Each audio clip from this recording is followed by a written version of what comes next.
Guys, dumating na yung order ko na pantalon. Titingnan natin guys kung maganda din pa siya. Order ako online. Try ko lang kung maganda. Try ko lang guys kung maganda. Sobrang liwa.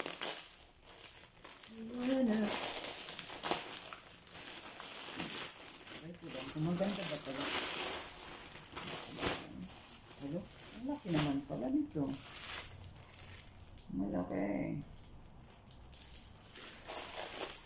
Malaki pala siya. Hindi siya ano.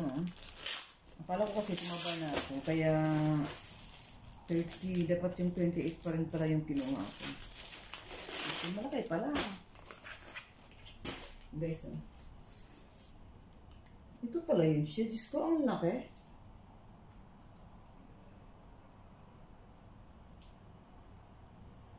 Ba't ang laki? Nox. Try ko.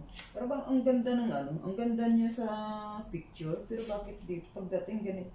Oh? Ganito. Straight yung order ko. Bakit ganito yung ano? Bakit yung ganito yung labas?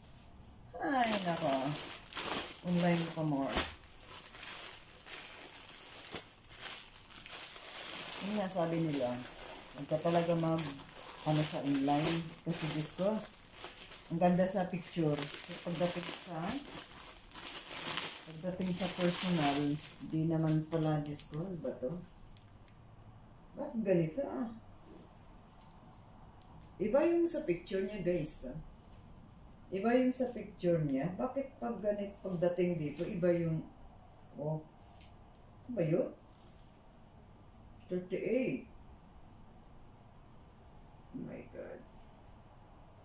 Sabi ko ay 30, hindi 38. Guys, oh. Diba? Order sa online is palpak. Kaya wag talaga guys mag-order sa online kasi ang ganda ng picture sa online. Pagdating pala dito sa personal, ang pangit. Diyos ko na eh.